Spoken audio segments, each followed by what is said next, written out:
by my co-host. We're all hosts here of this show. We share this equally. So I don't want to say I'm the host now because I'm sharing it in part with everybody, including our good friend here, Wesley Perkins, and our new, I guess, good friend that we brought on here, too, Chelsea Torres. So we're all hosts of the Two Shots podcast. And it's great to have, not just Chelsea, but Wesley back as well. We're kind of bringing the group back together again. We're missing one, Steven Anderson and Benjamin Bornstein, but we'll get them on another episode, possibly next week. So this is the way the show will look moving forward now, and we're excited to be able to talk not only Spurs basketball, but incorporate the world of sports a little bit into this, and also get into some geek discussions and put in that pop culture flavor to it. So without further ado, let's go ahead and talk about the San Antonio Spurs and their game.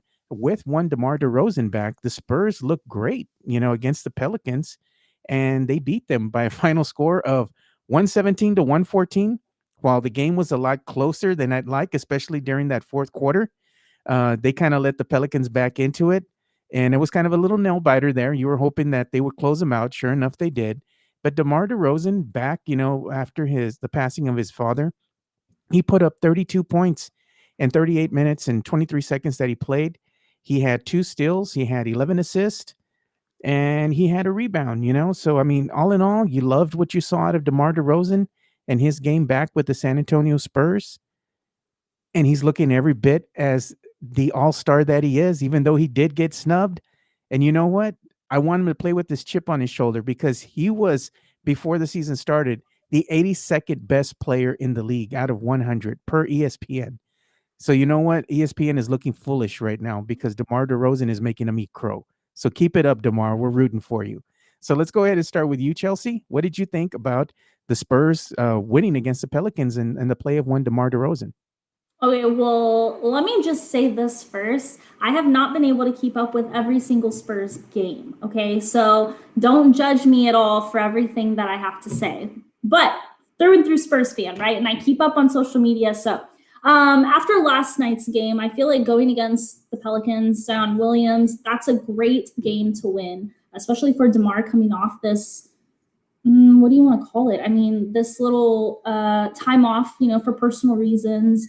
And I think we've seen this before, like with Isaiah Williams, when you lose a family member and you come back into a game and you want to play the best that you can be. And it's almost like all of those emotions just come out onto the court. So I think that's exactly what happened with DeMar, which is exactly what we want to see. He was efficient last night. And that's the kind of player that we need to see on the court, not only from him, but DeJounte Murray, Lonnie Walker as well. And of course, Patty Mills, I feel like to me, he's probably been one of my favorite players the past few seasons. So solid defense. Of course, he put up 32 points, I think he said, and 11 assists, but just efficient. I feel like that's the solid word for DeMar from last night, is just being an efficient player on the court. Yeah, we have some comments here. Michael wants us to talk about some fighting, which we will. But Cunningham, she's watching us on Periscope right now on Twitter. And she says 82nd in the league is just a huge disrespect to DeMar and to the Spurs organization. I agree with you, Lalisha. They disrespected DeMar and he's making them pay for it. And I love this. Just let him keep on doing this. And that 82nd best player evaluation by ESPN just proves how idiotic that whole rating system is. It really means nothing at the end of the day because us Spurs fans, we know how good DeMar is, and Wesley, let's go ahead and shoot to you and let us know what you thought about the San Antonio Spurs victory over the Pelicans and the play of one DeMar DeRozan.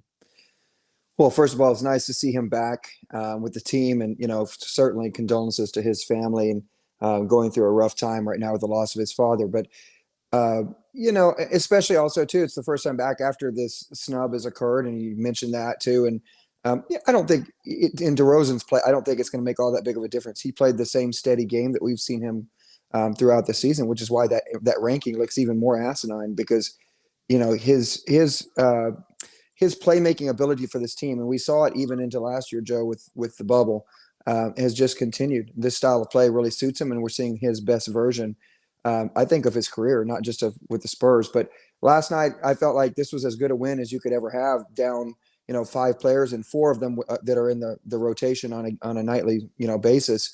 And you beat a team, just like Chelsea said, that had Zion and had Brandon Ingram, and they were beasts. They did their thing, and you managed to come out on top. And I know we're going to talk about him a little separately, but my goodness, the growth of DeJounte Murray is something to behold. And I feel it's a blessing that we have this team. I kind of feel like we've reverted back to the old days of pre-90s of the first championship, where people are just not going to give the Spurs any credit. They're not going to be in the news. They're not going to be on national TV. And we're going to kind of be that underdog again. And you know what?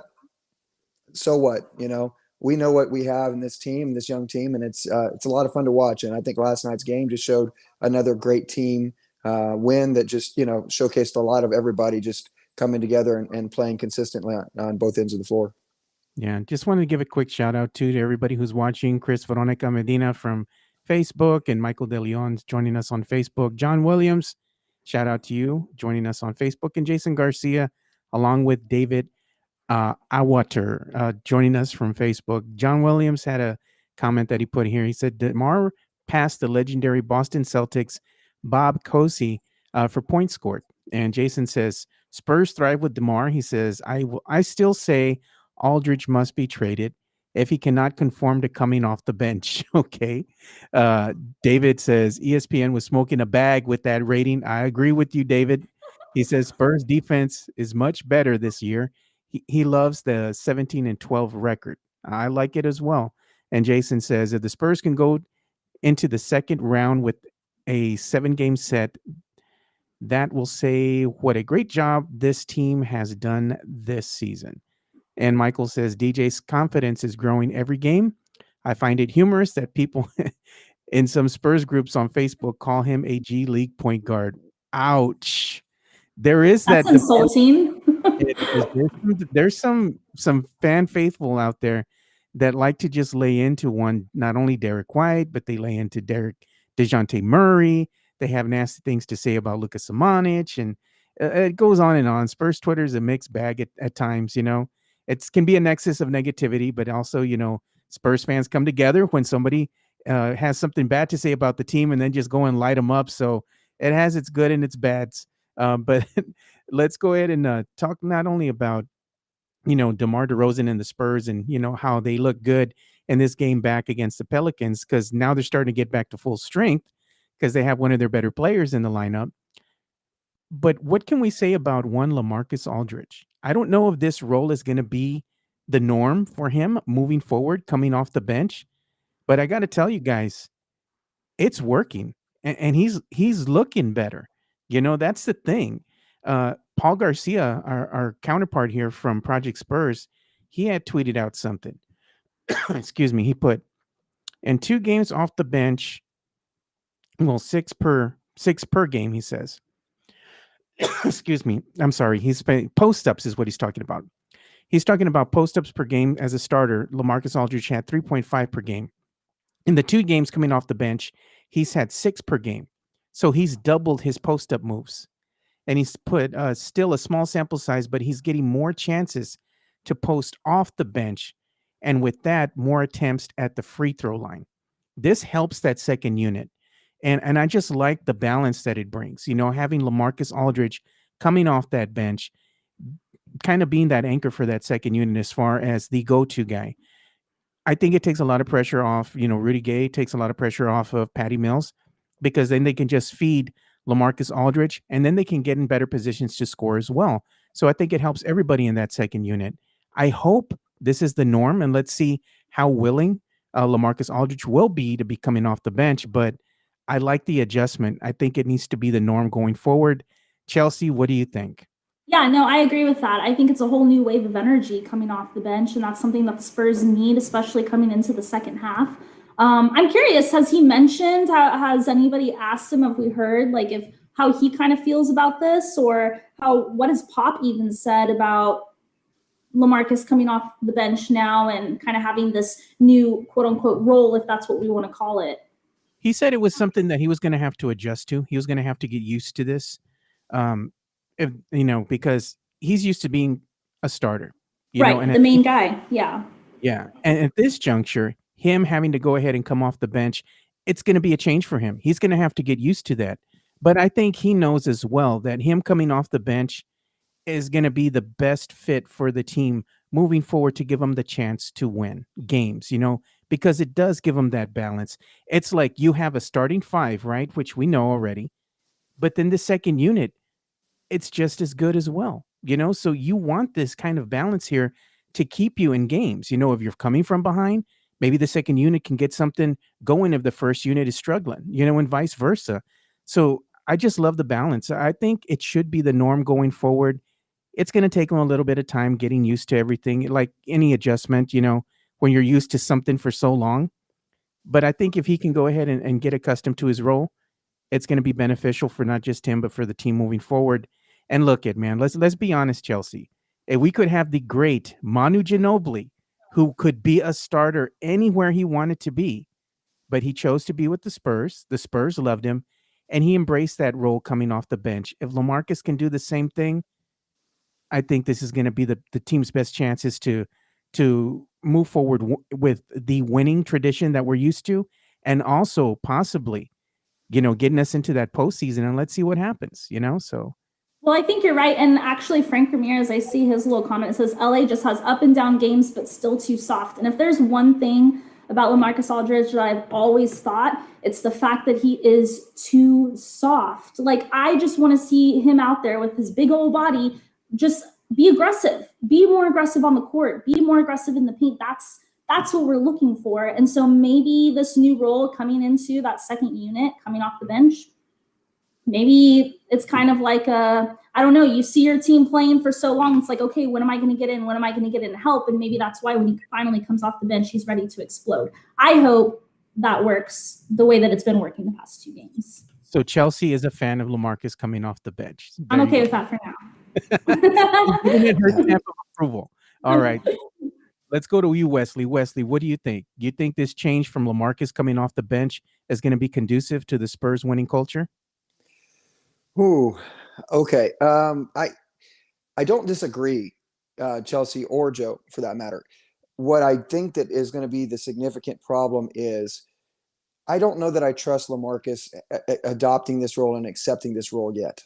It's too quick of a sample size for him. Do I think it benefits the Spurs? 100%. He's creating matchup problems for the second units of the opposing teams, and that's partly why Manu, amongst other reasons, he was a starter who was coming in against second unit guys and just would dominate them. And I think there is something to be said about that. But the business side of this is the bigger part, which is to say, where does LaMarcus fit in long term? If he's relegated to the bench right now, he might accept this for now, but is he going to be the type of player that's going to accept this long term? I don't think he is. I mean, let's not forget that this is the same LaMarcus Aldridge that after a short stint with the Spurs, he was already talking about, hey, trade me. I don't want to be here. You're not doing things for me. I don't fit in your system. And so Pop did exactly what he wanted him to do so that he could stay in San Antonio, signed a new contract. They made it a little bit more about LaMarcus at that time. I don't know. I'm not calling the guy selfish. I just think that it's a little early to whether he's going to accept that role. Do I think it's better for the team? 100%. And this is a whole nother discussion. We're not going to probably be able to get into this, but again, do you get something for him right now in a trade value because he's an expiring contract at the end of the year? And if he stays on the bench, which he most likely will with Pop, is he going to come back? And if he doesn't, you're going to let a guy like that who's valuable, you found a role for him, walk for nothing. So there's still some questions to be asked. But for the short term, for right now, I think it's a good thing. Yeah, I think so too. Let's just see what happens moving forward. But let's also talk about Jakob Portal. Jakob Portal effectively at this point has taken away that starting role from one LaMarcus Aldridge. Jakob Portal earned this spot that he has right now in this starting lineup. Again, the team looks better with Jakob Portal starting than they did with LaMarcus. LaMarcus in that second unit still gives that balance with that scoring for the second unit. I like that Jakob Portal as a starter plays better defense, runs the floor better, is more active around the rim and in the low post as far as being able to keep up with the person that he's guarding. such point in time, but I just like the way the team looks with Jakob Portal inserted into the starting lineup. I think it gives him the best chance of not only competing, but also it gives a little bit of that defensive edge that you want to this team that they're kind of lacking when LaMarcus Aldridge is the starter, because defense isn't really his strong suit. Not to say that he is trash and he absolutely has no value with this team. He does. I'm just saying the team looks much better out there on the court with one Jakob Portal starting. What do you think, Chelsea? No, I can agree with that. I mean, I feel like I haven't watched too much to really know exactly how different he's been from the beginning of the season to now. But I can say from at least what I have watched and what I've kept up with Jakob, I feel like him, DeJounte Murray, like there's a few guys that bring that young energy onto the team, kind of like what Wesley had mentioned earlier. I mean, this is that younger Spurs organization that we're seeing. I mean, yeah, 82nd for DeMar against, in the NBA rankings. Like that just goes to show that the big dogs, networks, they're not going to pay attention to the Spurs organization. Spurs fans know this. We've known this for so long. So maybe now's the time that we've been talking about, where we're really building up that team to eventually get to the championship team that we're hoping to see. Maybe I'm not going to say this season. I'm not going to say even next season, but maybe in a couple seasons. Yeah, we also have a comment here from Jason Salinas. He says, I guess he was saying he was doing that again versus Zion. He could be referring to either Jakob or to LaMarcus. Lalisha Cunningham says he doesn't have the leverage now at 35. Say he doesn't want to be here. To say he doesn't want to be here. I kind of agree with that. She's referring to LaMarcus. He's already getting up there in age. Lalisha always says the bench role will give him more touches, which he likes. My only concern is his contract going forward.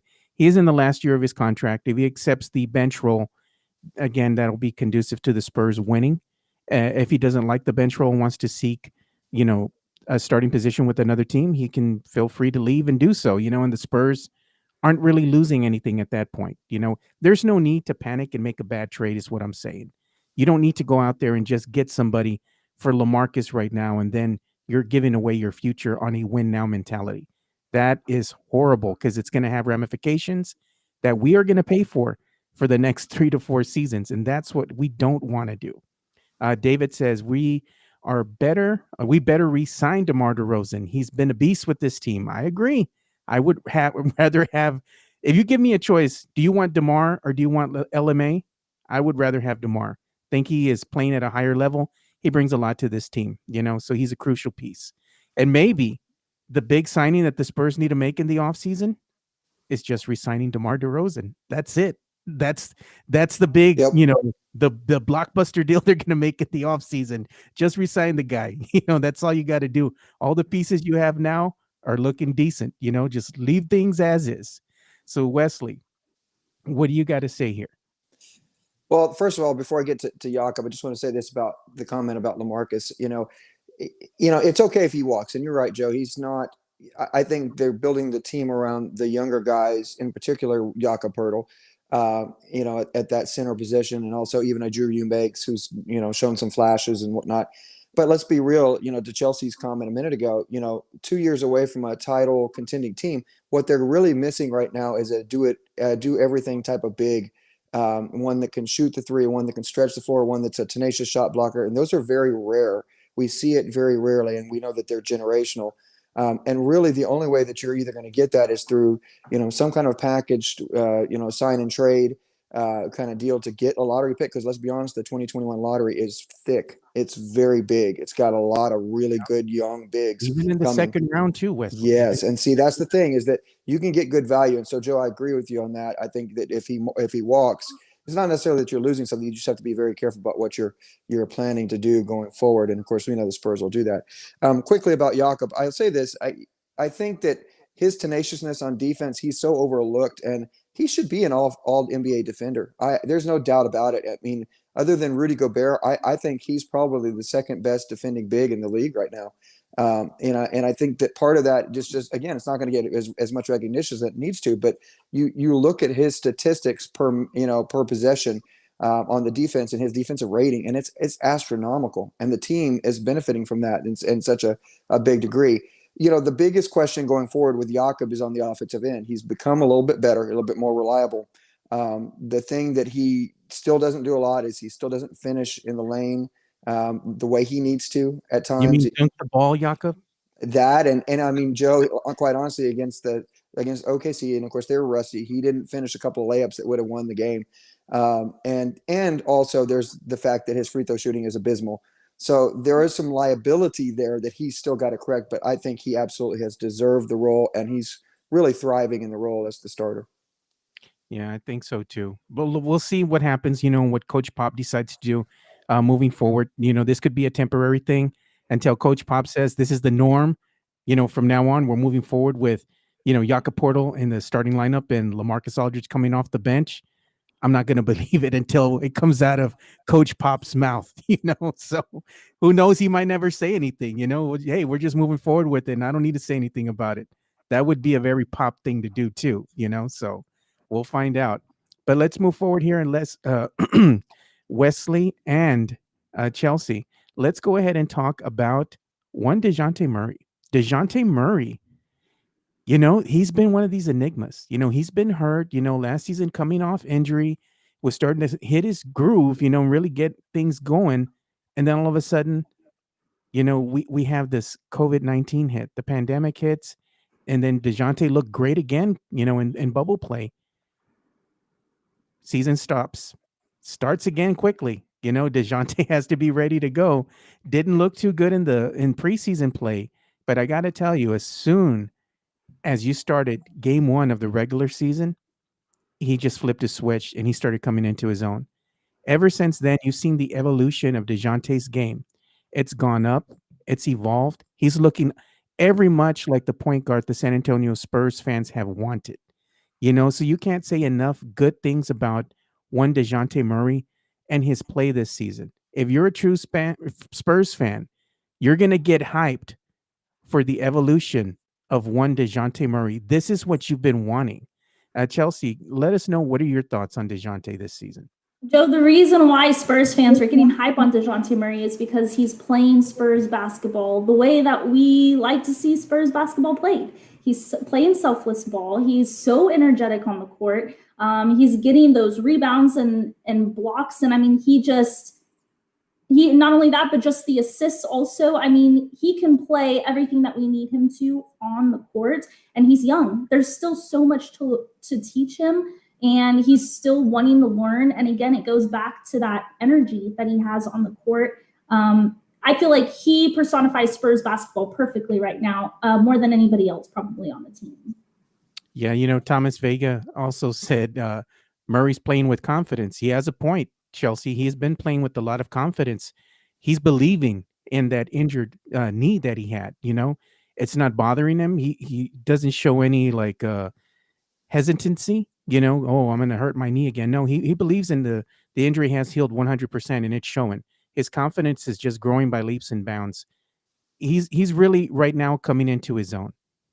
We're seeing right now, I think we're starting to see the start of one prime DeJounte Murray, and that's what I'm excited for. David also says, denounced Murray has been impressive. I'm sorry. He says, was not too high on him until this season. Jason Salinas says, I'm sorry for all the bad things I said about DeJounte Murray. There's a lot of that going around. Frank Ramirez says, Murray is coming around and being the player Spurs expected. Murray is I don't know how to say that, stuffer with, he's a stat stuffer with points, assists, and rebounds, and also with steals. Yes, he's putting up some impressive numbers. But like you said, Chelsea, this is a good thing for Spurs fans. And you, Wesley, let's get to you. I know you got something to say about one DeJounte Murray. Tell us what you have to say. Oh, okay. So just like Jason was saying just now, I was not too keen on DeJounte Murray early in his. Really? Yes, I was not. I will eat crow in front of everybody today just to say this. I know that he had all the defensive play in the world, and even after his first year, he was given All NBA honors in that respect, and then the injury. And when the Spurs re-signed him with I think it was about a 66 mil contract, I thought it was too early. I was like, what are you doing, Spurs? He hasn't proven anything yet, and his offensive game up to that point was kind of a mess. And he looked uncertain. He looked very skittish at times. In the lane, just didn't quite know, is he going to develop to that level that we expect of a Spurs point guard? And boy, I was wrong. This guy. You're sorry. Oh man, DeJounte, if you're hearing this, my friend, we are blessed to have you, and prayers to you for a continuance of being the franchise player. Because I really think, I tweeted this out today, I think DeJounte Murray is the franchise player for the San Antonio Spurs. I know we want to talk a lot about Keldon. He will develop, and we know that very well could be a great tandem for many, many years together. I know Lonnie, we pull our hair out sometimes, and then we see greatness at sometimes, and we want to crown him. But listen, folks, DeJounte Murray is the staple of this franchise now moving forward. His defense, he wants to guard the best player on the floor. He is so handsy. He's probably the most handsy defender I've seen since Bruce Bowen on a Spurs team. I mean, his hands are just like, he gets steals and pokes steals away that I can't even believe that he got away from people and great players from that matter. But then on top of that, I think if you really are paying attention, not only has his drive and slash game improved, but his mid-range game is really reliable. And the last part of his game that's really starting to show is his three-point game. You almost think that every time he puts up a three-pointer, it's going to go in, just because if you look at the rotation, it's pretty. Gosh, it's pure. So, I will eat crow. DeJounte Murray, you are absolutely the most important Spur outside of DeMar DeRozan. And it's really fun to watch him grow into the player that he's become. I think you need to go ahead and order your Spurs Fiesta DeJounte Murray jersey now and wear that with pride, Wesley. You're damn skippy, I am. Thomas Vega's always commenting here too on Facebook, and he said it's time. It's his time, but Murray's taken his game to another level. He said some players take longer to develop, and that's true. Some do. Thomas also says he feels like people have doubted DeJounte, and he's used it as confidence. And this is one thing that Spurs fans could really take a breath from. Take this from this comment. And what this is saying is, we have certain players right now that are under the microscope. One, Luka Samanic, Lonnie Walker. Spurs fans are always wanting to give them flack if they don't have a good game, they don't have a good performance. It takes a little bit of time for these players to develop. If we could be patient with one DeJounte, why aren't we patient with Luka, and why aren't we patient with Lonnie? Their time's coming. So just go ahead and be patient, give that positive energy, and when they do good, you can eat crow just like Wesley, So moving forward here, we're going to talk a little bit about the world of sports, not just San Antonio Spurs basketball. So getting away from the San Antonio Spurs basketball talk for a quick minute or two, we're going to go ahead and talk about Canelo, the Canelo fight last night. And, me and Chelsea are really big combat sports fans. We love MMA. We love UFC. We love boxing. Like I said, Chelsea, I think, wants to she likes to beat people up. That's why she likes combat sports so much. It's my favorite pastime. She's got a lot of anger in her now. But we saw this fight yesterday with Canelo and Avin Yildirim. And Yildirim was talking a lot of mess, Chelsea. Let's be honest. His corner in him said, "Oh, we're going to take Canelo out of his game. We're going to come in there. He's going to be very aggressive. He's going to want to dominate." None of that happened. Nothing. But this was expected. If you're a boxing fan and you've seen, how do you say his last name? Yildirim. If you've seen any of his past fights, you already knew he wasn't going to be much of a contender against Canelo. I mean, hello, it's just, now if you're an average fighting fan and you just want to see Canelo because Canelo's coming out, I'm sure this was probably a little disappointing for you to see a TKO in the third round, but it was almost expected. Yildirim, sorry if I butcher his name, but he has not had much of a competitive what's the word? He hasn't had a competitive streak at all coming before Canelo. So I thought the trash talk was interesting, but maybe that was something for him to hype himself up. He said he wanted to apply that pressure, take away, Canelo's game. It didn't happen. I mean, Canelo with those uppercuts, he's a lot quicker, a lot stronger. We saw that. Even you saw right at the end of the third round, Ildrum's coach was like, hey, like, if you're not doing anything, we're going to have to stop this fight. That's exactly what happened. TKO in the third round. That was expected. Yeah, his corner. And when Yildirim went to his corner, they asked him, his trainer asked him, are you okay? Because if you're not stopping the fight, if you don't show me anything in this next round, I'm stopping this fight. And Yildirim was like, I don't think he knew where he was at. I don't think he didn't. What was going on. He was done. He was done. When he got rocked, Canelo hit him and he just went down. Then he was getting hit with the body punches. That really did some damage to him. And then when he was over there sitting down and he's like, are you okay? Are you okay? And then finally near the end, when he was about to get up and start his fourth round, he's like, all right, we're done. Get him out of here.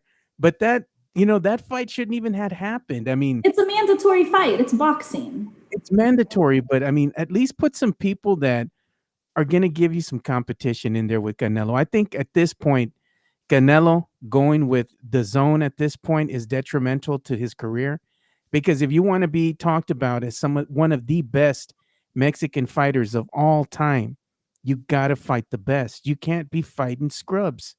I don't even think this was a fight where there was belts on the line. It was just a fight just because it's a mandatory fight. But nobody really gained anything out of this. Yes, it's a win for Canelo, but at the end of the day, it's not really helping him. He needs to be able to take on fights that are going to give him some street cred. Hey, you took on this really good fighter, hey, that gives you something to be proud of. At this point, it's just a money grab. Everybody knew that going in watching this fight. So if you watched it by other means, good for you. Put it like that. Wesley, did you watch the Canelo fight? Yep. And I've got to tell you this, the best comparison, Chelsea, just to put this bluntly, you don't have to know how to say the guy's name. His name was his name was Heavy Bag. I mean, let's be honest. He got hit around there like he was a heavy bag. And the whole, the full 3 rounds, it was just like body punch, uppercut, body punch, uppercut. And at that point, it was like, Yildirim didn't know what to defend, and so then he started to get some of those straight right hands, and I think it was 2 straight right hands, as a matter of fact, that were kind of the knockdown at that particular time. And it kind of reminds me of one of my favorite video games of all time, right? Tyson's Punch Out. It's like the here's the challenger, and he's going against Glass Joe. That's kind of the way it felt. I mean, it was just like there was almost no resistance whatsoever. And I agree with you. I mean, if you're going to put a champion like Canelo in there, you've got to find somebody worthy of his time. And if I'm somebody who paid money in this COVID world right now to go see that fight, I'm pretty sure I probably enjoyed the undercards more than I enjoyed the main event. And I mean, I know it's all hype at the time, and of course, everybody wants to see Canelo because he's such a great star. But it just didn't live up to the hype. I was hoping, based off of all that trash talk, we'd see a good 6, 7, 8 round fight. I think we all knew it was inevitable that Canelo was going to knock him down or knock him out. But I'll be honest, I heard that comment when it happened live with the coach saying, "Hey, if you don't start doing something, we're going to take, we're going to stop this fight." And I just thought, okay, that's not going to happen. And just like 2 seconds later, it was like, "Oh, this is over." I'm like, wow, okay. Yeah. They didn't want the guy to die, Wesley. He was getting hit with some heavy headshots. Yeah. Some good jabs by Canelo. And if you're not protecting yourself, I mean, come on. We know the worst case scenario. Right. And that his head's busted up, but I guarantee you today, I would have been surprised, honestly, if he didn't have a broken rib or have some internal injuries, because man, he was getting rocked. He got rocked. And it's just, what I guess the one thing you can take away from this to both of you is that if you're looking at a fighter like Canelo, what he does is he takes what that defender is giving him. Yeah, whatever he was set up for in the evening, his strategy was, it changed immediately. He saw what was available and open, and he didn't try to charge ahead like we see some amateur fighters do and try to charge into gloves and that kind of stuff. he was literally busting him up and just like, yeah, I'll take my time all night long and just keep busting you up. And eventually that broke down into something bigger. And yeah, I mean, it's nothing surprising. He's a heck of a fighter. It Yeah. just So shows yeah, the different levels, the different levels that both of them are on and that Canelo is at right now. Like what fighter is going to be at the level that he's at to show, to have that next big fight, to hype it up the way it should be hyped. yeah. Well, hopefully his next fight is going to be a better showing than this one, because this was horrible. People that paid money to see this headline fight, they were disappointed. The undercard, Yeah. like we stated, were more entertaining. And why aren't we seeing more of the women box? I used to see the women box, and that's kind of missing now. Now I see the women fighting in UFC. I want to see that female element be brought back in, and I want to see the ladies go at it, because I got to tell you, sometimes the ladies, when they go at each other, I mean, they don't leave nothing out there. No. They go at each other hard. Some of the UFC fights that I've seen with the women, they put on a show, man. So I want to see the same thing happen with boxing. Can we get some female undercards? Give some diversity. And that's the thing is, like, I was just talking about this with somebody earlier this week. Like, I don't know any up and coming women boxers right now. Like, I don't know any that are on the map that we're hoping to see, here next. I don't know any. And if there are some, please let me know, because I'm obviously a little behind, but I don't know any women boxers right now. Heck, maybe we got to put the gloves on you, Chelsea. Hey, I'll start training. You got to come up with a cool nickname for you, though. I don't know. We'll have to work on that. Hey, but I know Wesley was Mexican yesterday. You probably had the red and green, flag draped around you. You were being obnoxious like me, screaming to your family every second you got the chance, Canelo, and they would say, "Shut up." I was all excited to watch the Canelo fight. I had my studio here all lit up in red and green lights, so I was having fun with it. So I like watching Canelo. I'm a fan of him. So we'll see if the next fight's any better. That's all I can hope for. And they also had PBC boxing as well, and that was available over the air on your local Fox 29 affiliates. So that was interesting. I had ESPN's coverage of the UFC fight going on. I had Canelo on the big projector screen that I have here. I was watching the Spurs game at the same time, and then I had the PBC boxing at the same time. It's like, I think I'm going to need one more screen just in case. That was so fun. So let's go ahead and talk right now about WandaVision. Oh, Rudy Campos Jr., our good friend Rudy, says, "What's up, peeps? What's up, Rudy?" So we're going to go ahead and talk about WandaVision. If you have not seen WandaVision, this is going to be something that I'm going to tell you. There might be some spoilers in here, so cover your ears. Don't keep watching us, because we're going to ruin it for you. We're really going to ruin it for you. But let's put it like this. This episode of WandaVision was really good. I enjoyed it. It was an origin story for Wanda Maximoff. And it was one of these episodes that just pulls at your heartstrings. It was like, brought you to tears. Everybody was tearing up watching the struggle that she was going through, her grief, her pain. You could feel that, and you just want her to be happy at the end of the day. And director Hayward is an official dick for framing Wanda. I'm like, bro, come on now. Yeah. He made her look so bad. Like she went in there and just basically broke into the place, stole Vision's body, and flew off with it. That was not the case. We saw exactly what he did. And he's just a horrible human being, man. I hate that guy. So Chelsea, what did you think of this episode?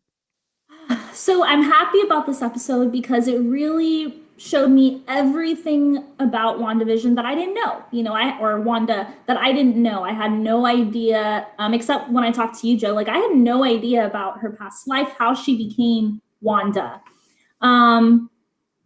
So yes, it did pull at my heartstrings. And I felt like, wow, she has a very traumatic life, and I can see how she's come to be this, intense woman that she has. But then turning into, am I allowed to say it? Like turning into what she becomes next. Am I allowed to say that? I mean, this is okay. I was like, okay, if you haven't seen WandaVision. But turning into the Scarlet Witch, I was like, whoa, what's going on here? Like, I don't know any of this. Again, I know Marvel movies and most of the characters and plots and superheroes, but I don't know everything, and I don't know all the details. So I went straight away onto Google and I just like started researching everything and looking up everything. And I thought, man, I love this. I love how they portrayed WandaVision from the very beginning of the show until this last episode. Like it was, and here's another thing about WandaVision. Every single episode is so different. Not just, when you start watching, you're like, oh, every episode's a sitcom, but literally the cinematics are so different. And you really saw that in this last episode. It blew my mind. I love it. I love the show. I think Elizabeth Olsen should be in contention for an Oscar or something for her Yes. portrayal of Wanda. She has to be. I mean, man, I grew up on the Olsen twins too. Mary-Kate and Ashley Olsen were like my idols. And seeing Elizabeth Olsen come out in this, I'm just like, okay, the Olsen twins were great. They had their businesses. They did great. But Elizabeth Olsen, I mean, she takes the acting cake easily. Mm-hmm. Chelsea had a Chelsea moment. She put on Twitter, she's like, OMG, I did not know that Elizabeth Olsen I had no idea. was the Everybody was like, what? How did you not know? I didn't know. She looked familiar, but I didn't know. I never looked her up. And then I was like, oh, my sister told me. And I found out. So that was hilarious. I'm always late. Yeah, that was hilarious to me. I was like, oh, Chelsea. So Wesley, I know you probably saw this latest episode, of WandaVision. What did you think? Well, Joe and Chelsea both, we talked a little bit about this off air, but I think that, even in talking to some of my friends about WandaVision early on, the first few episodes, people were kind of starting to gauge and say, what is this really, where are we going? Because you have all these, and if you haven't watched WandaVision, you just need to, and you have to just kind of, like a lot of any good series, you have to stick with it. You have to kind of internalize and understand what's going on. But there's all these references back to old sitcoms and things, and you're just kind of like, huh? What is this? And then to come to find out that the Dick Van Dyke Show is like such a big historical moment. I won't say any more than that to the family, and it just.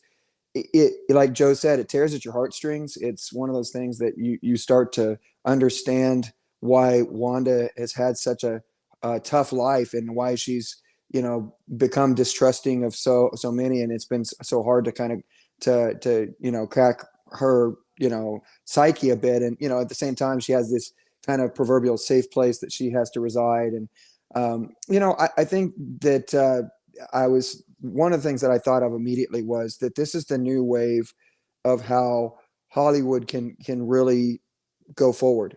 We've seen this in other things. We saw this with the newest Star Wars trilogy, where people didn't really care for the last few movies, although I really did, but most people did not. And Jeff Garcia, aka Jeff Garcia. Yeah. Sorry, Jeff. Sorry.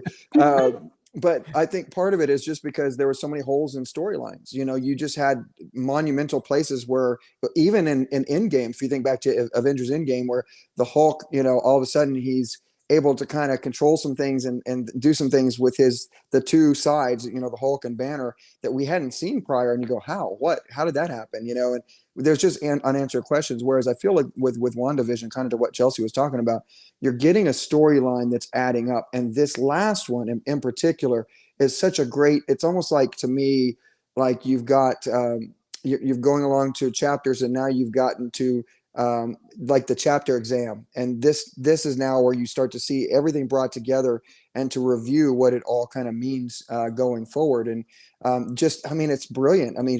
Think about like a 45-minute episode, maybe if that, and you had so much content from, those flashback moments to, even Salem witch stuff, and you kind of don't know where that's going. And then, like you said, Chelsea, only to find out the Scarlet Witch, that going forward is going to be such a mind-blowing, experience. So I know the way I'm describing it all, it just makes it sound chaotic, but that's kind of how it is. But it's brought together just beautifully and well written, so that you kind of have an understanding of what's truly going on. And I think it's wonderful what Chelsea said about, if you don't know the Marvel universe very well, you can still follow along. That's the beauty of how this is being transcribed and put forward into these different series. Yeah, it's really good, and it's been a real treat to watch WandaVision, because it's one of these series where you're like, okay, let's go ahead and check it out. I kind of like Wanda and Vision together. I want to see what they're going to do with the series. And then you watch it and like every episode's gotten better and better and better. The only gripe that I think we all have is that the episodes aren't longer. They're Yeah. kind of short. They're so short. Yeah. But other than that, I mean, it's been great. I think it's been better than The Mandalorian. I love the not knowing what's going to happen next. Don't you just hate though? It's a week till you get to see the next one though. That's the only part I hate. I'm like, I know you have to wait a whole week. Right now. Yeah. Well, and my question is, since y'all know so much about like Marvel Universe, do you kind of know what's going to happen in this next episode? You kind Because of this next episode's the last one, right? For this season. Yeah. Well, for those who've not seen it yet, again, spoiler alert, big time spoiler alert. If you haven't seen the new episode, the latest episode, then you shouldn't be listening to this right now. Here's your warning. Listen to us, but don't listen to us. Spoiler alert, Wanda. I'm about to tell you guys something. So again, if you have not seen it, don't listen to this. But if you stayed after the credits for the latest episode of WandaVision, you're going to see White Vision. And it's like they reconstructed Vision, they put him back together, and they used the drone that Wanda, kind of threw out of the hex when she crossed over out of the barrier and just kind of threw the drone at their feet, and it was infused with that chaos magic. They used that to kind of reanimate the Vision, where he's a white version of Vision, all pale white, just like in the comic books. And this version has all the powers and everything, but without the human aspect of it, without that human soul. So he's just full on, just wants to go ahead and execute the mission because the programming they put on him, in him, is telling him to go and just do one objective. And we don't really know what that is yet. We kind of suspect, it's to destroy the hex and all that kind of stuff. But he's going to be a handful. And at the end of the day, are we going to see the demise of the current Vision that's in the hex? Is he going to have to go against himself? To me, that's going to be the wow moment, of the WandaVision. Look at them. They're fighting each other, and see what happens. At the end, I do hope that they're able to really fully revive him. And with this White Vision's body, with the current Vision, they're able to kind of bring them both together, and Vision comes back again, and Wanda and Vision get to live happily ever after. I think that's something that we could all be happy with, if this is a one-off series. Well, Joe, you have to wonder is, because of her abilities to, not that she can control the past, but her ability in her own psyche to link the past and the present, you have to wonder if Vision is in that somehow, if there's not a way for her. I don't know. I'm not saying she's going to have psychic abilities or anything like that, but But she can manipulate so much. I mean, Amen. She's manipulated time this entire show. Yeah, reality, because she's a Nexus being. And if people that aren't familiar with knowing what a Nexus being is, that's what Wanda is. She's able to exist in all realities at the same time. When you saw that one little flashback where you see all this red chaos magic coming out of her, and it's reconstructing their home, and then all of a sudden you see the Vision being recreated right before our eyes, and you're seeing yellow and red mixed together. I think that's showing you that she can tap into those other realities since she's connected with them. And maybe in one of those realities, she's able to tap into the Mind Stone. Yes. That's why you saw yellow and you saw red come together to recreate this Vision, this version of Vision. So he was created from her memories, and she's just pulling energy from all these other realities at the same time. So it's going to be interesting. It's one of these things where we don't know what's going to happen. And that's the cool thing. Even though you know a lot about what's going on behind the scenes, because you read the comic books like I did when I was younger, you still don't know what the writers are going to do. So that's the interesting part to this whole bit, is that somebody new to the series, like Chelsea, she's loving it for what it is, and she can't wait to see the new episode. And somebody like me and Wesley that have a little bit of knowledge and we've read the comic books, we can enjoy it as well. So I don't know how Disney did it, but they did a marvelous job with WandaVision. Everybody's enjoying this, So Chelsea, you're going to be staying up till 2:02 to watch the last episode because that's when it premieres. No, I don't ever stay up late. I just watch it when I get home from work, and I try to avoid social media, and then I take my time and watch it. Social media is horrible. As soon as you wake up in the morning, it's like, boom, how you doing? I know. It's like, stay off of Twitter. That's what ruined it for me on Friday. Joe Twitter. was killing me during the Mandalorian because Joe and Jeff and everybody would get into these like big discussions, and I'm like, oh my gosh, I got to teach school all day. I can't see this. I want to go to Twitter, but I can't go to Twitter because if I go to Twitter, I'm gonna read it. There's no way I'm not gonna read this. And so I'd just be like, la la la la la la, and then get home and watch it, and then like respond, and everybody be like, oh, you're kind of late to the party, aren't you? Jeff Garcia, our good friend Jeff, he's the Russian judge. He grades everything with a really high standard, especially when it comes to Star Wars or any Marvel series or something. Jeff will find something to nitpick about it. Oh, it was all right, bro, but they didn't do this right. I'm like, Jeff, you're killing me, man. Don't even get him started, Chelsea, with Star Wars. Don't ever. I mean, I've seen all the Star Wars, but I have to say Mandalorian has probably been, besides like maybe A New Hope and I don't know, a couple others, The Phantom Menace. Like, I really liked Mandalorian. I feel like it's probably my favorite anything out of the Star Wars franchise. Mm-hmm. Yeah, maybe you're going to dress as Ahsoka then for Halloween. You're going to have that would be so cool.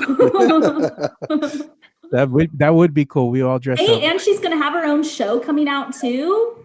That's going to be awesome. Yeah, and I'm also part of this other Geekcast, called Countdown City Geekcast. We actually record an episode today, later on today around 7:00, and we're going to live stream that. I'll put it up on our, the Two Shots Twitter line as well, so make sure you check that out. But we're going to dive deep into the discussions of WandaVision and all things geeky, So I'll have some of these guys come out from time to time, so we can also talk about wrestling, Chelsea. That's one thing that we wanted to get into. I mean, I watch a little bit of AEW. I know that there's a pay-per-view next Sunday, so I'm going to be watching that. I keep up from time to time Wednesday nights, but I grew up on WWF. So to me, like, that's how I got into fighting, because I thought wrestling was real. And I fell in love with that. And I went to my first AEW show 2 years ago, and it was really cool. It was badass. So I like wrestling. I'm telling you, when you come back to San Antonio, once things are kind of safe to do so, I'll take you to the RCW. We'll all go. I'll take Wesley too with us and some of the guys that are here in San Antonio, and we'll go check out a River City wrestling match with our friend over there, Brandon Oliver. So you can check that out. You'll enjoy it. You'll enjoy it a lot. I'm telling you. It's a lot of fun. And we also got to go check out the Alamo City Roller Girls. That's going to be fun. Yeah. Oh, yeah. Yes. Yeah, we'll see if we can get Chelsea to go in there. You're in there. Hey, I roller skate, but not like those girls. Those girls will beat me Sponsored by Two Shots Podcast. Chelsea Torres. Just pad me up. I'll try my best. There you go. We'd love to see Chelsea. Flying elbows. Here it goes. Gonna go give somebody an elbow. Bam. Yeah, I think I know a few things. I've seen a few things, so I'm sure I can at least try. That'll be fun. We got to tell the people too, and we will get into this at another time, but Chelsea did a really funny video of her camping, which it was entertaining. It made me laugh. I was literally cracking up watching it. It's Chelsea going on a camping trip in a G.I. Joe tent. That's a real G.I. Joe tent. That's awesome. Like, I went camping by myself. I was caught in a thunderstorm. You can watch it on my YouTube channel. I haven't like publicized it, but it's there, so free to watch for your laughter. It's hilarious. You got to watch it. All right, guys. Well, we're going to go ahead and start bringing this show to an end. But before we do so, where can they go ahead and follow you, Chelsea, on social media? Twitter is Chelsea Torres TV. Instagram, yes, I'm Chelsea. And then I do have a YouTube channel as well. I'm not like active on YouTube, but there's stuff there. But yeah, I'm really active on Twitter and Instagram the most. So come and hang out. Yep. Come and hang out with Chelsea. Give her a follow and a like. And Wesley, where can they interact with you on social media? Well, my sports page is at Wesley Perk. It's where I kind of center more things about the world of sports and kind of what we're talking about the geekdom and the geek world, and just enjoy talking a whole bunch of things. Right now, I got to say this, guys, and if you haven't seen it, just finished Narcos Colombia. No. And I love Narcos. Pablo Escobar is one of my favorite dudes ever. Oh my gosh. I just started in Mexico, but I can't I got like 2 episodes in, I started falling asleep. I'm like, okay, I have to just go back to the beginning and start again because yeah. Anyway, but no, hook me up or come check it out. You know, I always like to talk to these guys and a lot more just about sports and anything else. So there you go. Make sure you follow Wesley on Twitter. So that's about all the time we have for today's episode of the Two Shots podcast. Thank you for joining us on the live stream. And also, if you're listening to this on the podcast, it's going to be put up right after the live stream. We greatly appreciate your support. And if you want to follow us on YouTube, we greatly appreciate that as well. So for Chelsea Torres and Wesley Perkins, I'm Joe Garcia. Thank you for watching and listening to another episode of the Two Shots podcast. And like we always say, spread the love, stop the hate, and be kind.